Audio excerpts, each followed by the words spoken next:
Chapter 1. Welcome to Potestum. A magnificent city can be seen.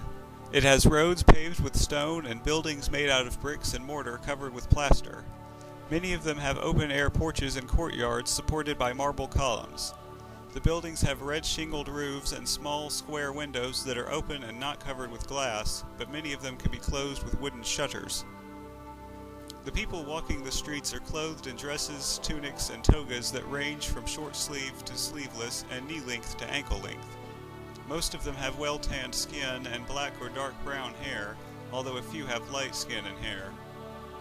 On the ground floor level of one of the buildings, many shops display various goods.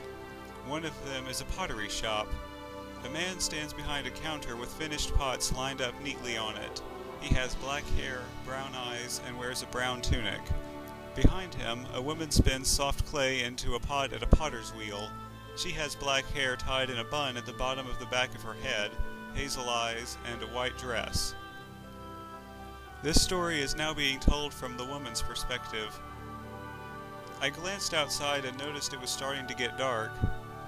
"I'm really tired after a long day," I said. "I think I'm going to turn in early." "That's fine, dear," my husband said. "I'll close up shop today." I walked up several flights of stairs to reach our room in the apartment complex. The wood floor up there didn't feel as nice as the smooth marble floor on the ground floor, but by this point I had gotten used to it. The room was filled with objects, chairs and a table for eating and socializing at, and beds for relaxing and sleeping, yet it looked so empty and lonely. I guess I should have been thankful for what I had. I had a very loving and supportive husband, and I had friends, of course, but what I really wanted was to be able to birth children of my own. Then, two children, a boy and a girl, suddenly appeared in the room out of thin air. I couldn't help but wonder if my thoughts might have summoned them. The boy looked older, just under 10 maybe, and the girl looked a few years younger than him. They were the most bizarre-looking people I had ever seen. They both had green hair and red eyes, and it wasn't just the color that was odd. The girl's hair separated and came down in spikes over her forehead, and the boy's hair spiked sharply to the right. I had never seen such hairstyles before, or knew if they were even possible under the laws of gravity. Their clothes were just as exotic. They both wore long-sleeved, floor-length green robes. The girl had purple fringes on her robe, and the boy had a purple vest. "Are you the one called Pella?" the boy asked. These strange people I had never seen before knew exactly who I was. It was startling, and maybe a little bit scary, but I just said, "Yes." The boy said, "Father told us you would take care of us. He said we're your children now." Of course, I was overjoyed to hear this, but at the same time, I was filled with so many questions. "What happened to your father, or your mother?" I asked. "We don't really know," the boy said. "Father wouldn't tell us much. He just said that it was too dangerous for us to stay in Sorcia, and that we had to flee, but he couldn't come with us. He wouldn't even say what happened to Mother." Sorcia? I guess that must be whatever distant land they came from.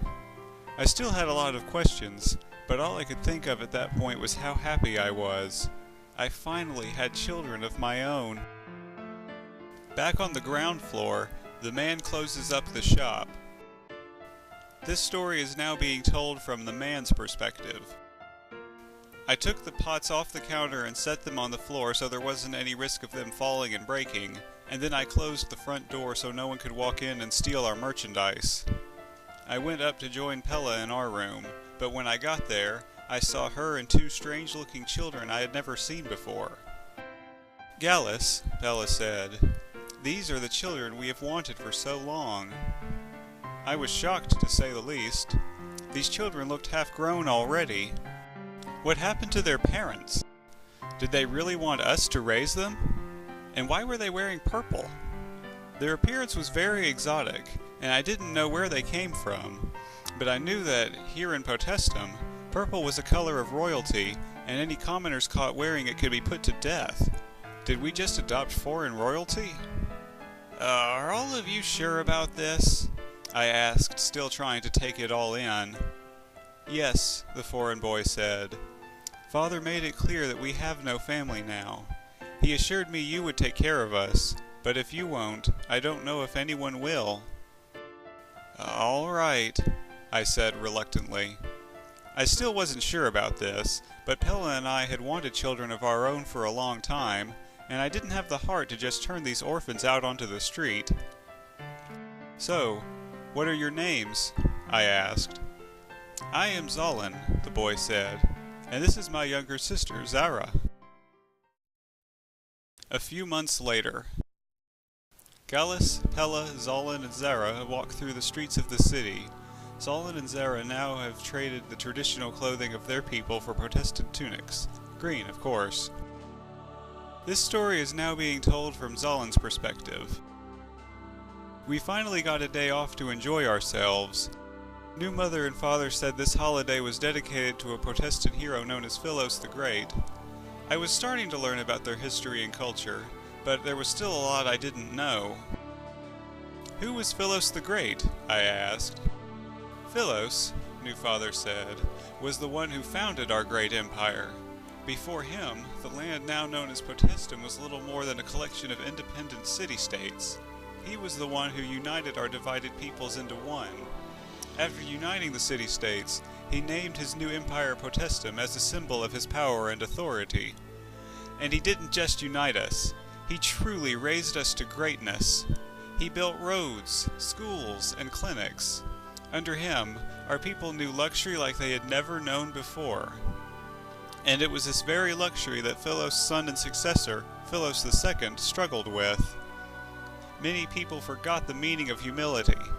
They questioned why they had to pray to the god of the waters for rain when our aqueducts brought it to them. They wondered why they had to pray to the goddess of agriculture for a good harvest when their plows and fertilizer do it for them. Naturally, this lack of respect caused concern among the more pious members of society. A great conflict erupted that lasted for about 10 years. Finally, brother grew tired of fighting against brother, and everyone wished for an end to the conflict. Philosophers started suggesting that, instead of many gods, each with their own realm, perhaps there was one god that generally oversaw everything. This answer made everyone happy. The long conflict finally came to an end, and now we only worship one god. So the Protestants believe that these gods control the world, and they have to show their appreciation by giving thanks. It kind of reminded me of something my family did. Every day, we would all go into the basement of our manor house, kneel before this ball of glowing light, and give our thanks to it. When I would ask why we were doing this, my parents said they couldn't tell me much until I came of age. They told me all I needed to know was, without this thing, our people would be nothing. The conflict left a lot of cities devastated, new father continued, but we didn't have the resources to repair them, since Philos the Great had used most of our resources on his developments. The lands to the north were rich in resources, so Philos' grandson, Alexius, expanded northward by founding entirely new settlements up here, where we are now. And that is when we first encountered the Arcadians. Who are the Arcadians? I asked curiously.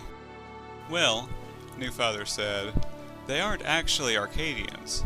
Arcadia is a place from Protestant legend where simple people live simple lives with no knowledge of technology. When we first encountered these people, they seemed like those described in the legend, so we called them Arcadians. I can't remember what their name for themselves is. Vault Candor? Vault Condor? Bah, I can't remember. Anyway, we and the Arcadians fought a war for control of this new land. Alexius led our people to many great victories and became known as Alexius the Conqueror. That was over 100 years ago. Now, we and the Arcadians live in relative peace, and some of them even live among us. Zara! New Mother shouted. Zara is gone! We all looked around, but none of us could find her. Then, I heard a sound in the distance. It sounded like someone crying. Then I realized it wasn't just anyone crying. It was Zara! I started running in the direction of the crying. "Zullen!" I heard New Father shout. "Come back here now!" I just ignored him and kept running.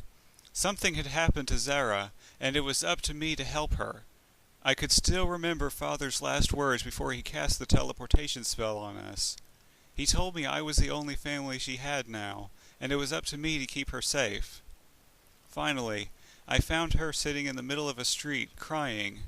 I walked up to her, put my hand on her shoulder, and in a consoling voice said, "It's okay, Zara. I'm here now. What's wrong?" She just pointed straight ahead. I looked in the direction she was pointing and saw a boy standing there. He looked about my age, had dark brown hair and hazel eyes, and wore a white tunic. "You," I said, becoming very angry. "What the heck did you do?" The boy waved his hands in front of him and said, I think there's been a mistake here." "The only mistake," I said, full of rage, "is that my fist isn't in your face!" By the time New Mother and Father caught up to us, me and the boy were wrestling on the ground. I had a black left eye and bloody lip, and he had a black right eye and bloody nose. New Father pulled us apart, turned his head to me, and in a very stern voice said, "We're going home. Now." When we got back home, I was confined to my bed in our apartment room while New Mother and Father talked to Zara just outside. Finally, New Father came into the room. To lecture me, I was sure. I tried to explain that I was just defending my little sister. If anything, I was a hero.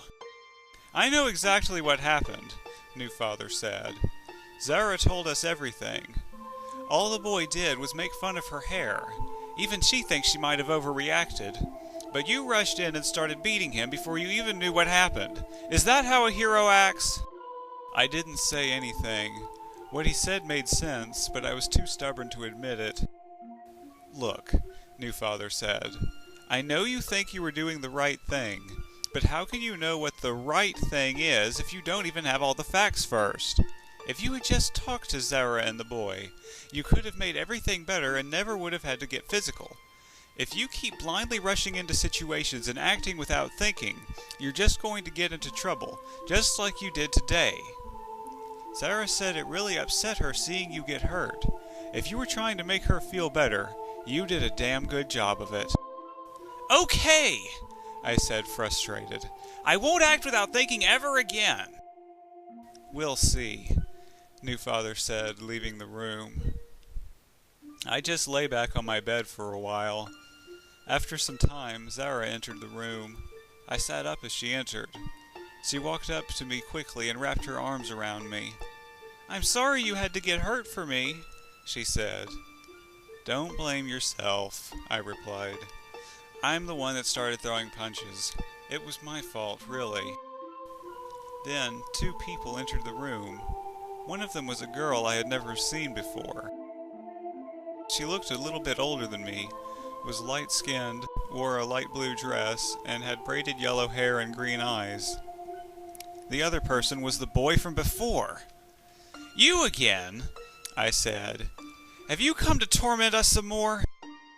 I had learned my lesson, I hoped, and I wasn't going to start getting violent again, but it's not like I was happy to see him. There was a long, awkward silence. He almost looked too scared to speak. Finally, the girl said, "Now, what do you say?" "I'm sorry," the boy said, voice breaking. "Hey," Zara said, "don't be sad. It's all right." She tugged at her hair and said, "You know, my hair isn't all that's weird about me." Then she made some kind of silly face at them. It wasn't anything unusual to me. I had seen her do far weirder things before. The 3 of them all laughed together like nothing had ever happened. To think, I was about ready to run him out of the apartment. He had already apologized. Now, I figured, it was my turn. "If Zara can forgive you," I said, "then so can I. I'm sorry I hit you." "It's okay," the boy said nervously. It was almost like he didn't even know how to act around people. "Hey," Zara said, I don't even know your names. I'm Zara. What are your names? Artis, the boy said. And I'm Katrina, the girl said. Pleased to meet you, Artis and Katrina, Zara said happily,